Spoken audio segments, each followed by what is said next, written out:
আসসালামু আলাইকুম। আমি মনিরা মুন্নি, কুকিং চ্যানেলে সবাইকে স্বাগতম। আজকের পর্বে তৈরি করে দেখাবো মুসমুসে রসালো জিলাপি তৈরি। আর এই জিলাপি তৈরি করার জন্য আগে থেকে কোনো প্রিপারেশন নিতে হবে না, সাথে সাথে বেটার তৈরি করে নিয়ে জিলাপি তৈরি করে নিতে পারবেন। এজন্য ভিডিওটা শুরু থেকে শেষ পর্যন্ত দেখে নিতে হবে, স্কিপ করে গেলে ভিডিওর কোনো অংশ বাদ পড়ে যাবে। তৈরি করার জন্য লাগছে এখানে একটা বাটিতে 1 কাপ পরিমাণ ময়দা, স্বাদ মতো লবণ, 1 টিস্পুন চামচ হাইকো বেকিং খাবার সোডা। সমস্ত শুকনো উপকরণটা ভালোভাবে মিশিয়ে নিতে হবে। যে কাপ দিয়ে মেপে ময়দা অ্যাড করে নিয়েছি ওই কাপের 1 কাপ পরিমাণ পানি নিয়ে নিলাম। অল্প অল্প করে পানি অ্যাড করে নিয়ে হাত দিয়ে এভাবে মেখে নিব। সম্পূর্ণ পানিটা একবারে দেওয়া যাবে না, অল্প অল্প করে অ্যাড করে নিতে হবে। আর কতটুকু পরিমাণ পানি আমি এখানে অ্যাড করে নিই দেখে নিলে কিন্তু পারফেক্ট একটা বেটার তৈরি হবে। যে যেখান থেকে আমার আজকের ভিডিও দেখছেন, আপনি যদি আমার চ্যানেলে আজ নতুন হয়ে থাকেন তবে চ্যানেলটা সাবস্ক্রাইব করে বেল আইকন অন করে রাখতে পারেন। এতে করে নিত্য নতুন ভিডিও সবার আগে আপনার কাছে পৌঁছে যেতে সাহায্য করবে। একটা লাইক ও কমেন্ট করে আপনার মূল্যবান মতামত জানিয়ে দিতে পারেন। আপনার একটা লাইক ও কমেন্ট আমাকে নতুন আর একটা ভিডিও বানাতে উৎসাহিত করে।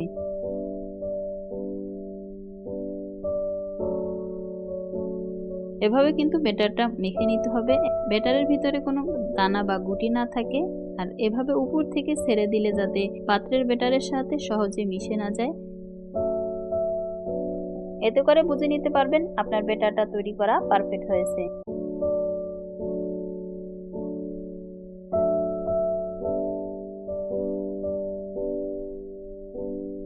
স্ক্রিনে দেখানো নিয়মে বেটারটা তৈরি করে নিতে হবে। আর কতটুকু পরিমাণ পানি অ্যাড করে নিয়েছি, 1 কাপ থেকে এতটুকু পানি আমার বেঁচে গেল। আর সম্পূর্ণ পানিটাই বেটারের সাথে অ্যাড করে নিয়ে তৈরি করে নিয়েছি।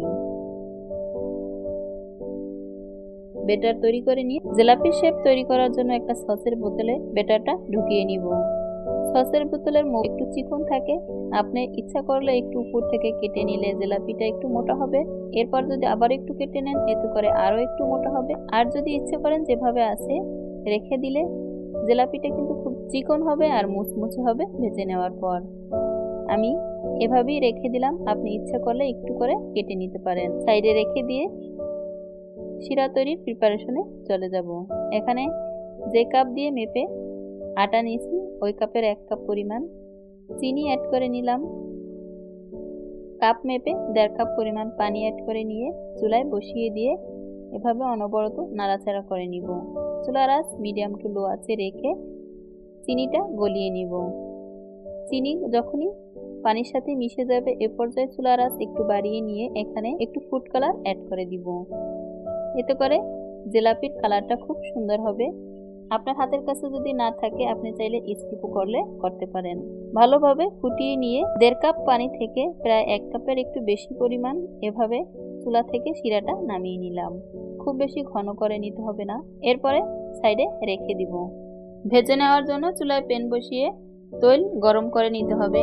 গরম হলো নাকি তেল এজন্য কিছুটা বেটার অ্যাড করে দিয়ে চেক করে নিলাম। এরপরে জিলাপি এভাবে তৈরি করে নিতে হবে। হালকা আঁচে উল্টিয়ে পাল্টিয়ে ভেজে নিতে হবে। ভেজে নেওয়া পারফেক্ট হলো নাকি বোঝার জন্য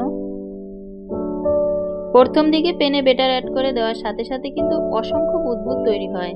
ভেজে নেওয়াটা পারফেক্ট হলে কিন্তু বুদবুদের সংখ্যাটা খুবই কম হয়। এ পর্যায়ে বুঝে নিতে হবে ভেজে নেওয়াটা পারফেক্ট হয়েছে। এরপর চিনি শিরায় ডুবিয়ে রাখতে হবে আর অন্যদিকে আবারও ভেজে নিতে হবে। ভেজে নেওয়াটা শিরায় অ্যাড করে দিবেন আর যেটা আগে শিরায় অ্যাড করে নিয়েছেন ওটা তুলে পাত্রে রেখে দিবেন। মোট কথা শিরায় অ্যাড করে নিয়ে 2 থেকে 2.5 মিনিট বা 3 মিনিট রেখে দিলেই কিন্তু খুব সুন্দরভাবে শিরাটা চুষে নেবে। আর এরপরে আপনি পরিবেশন করে নিতে পারবেন। এভাবে আমি সবগুলো জিলাপি ভেজে শিরায় অ্যাড করে নিয়ে এবার পরিবেশন করে আপনাদের দেখিয়ে দিলাম। যে যেখান থেকে আমার আজকের ভিডিও শেষ পর্যন্ত সাথী ছিলেন অন্তরের অন্তরস্থল থেকে দোয়া ও ভালোবাসা রইল। সবাই ভালো থাকবেন, সুস্থ থাকবেন। আল্লাহ।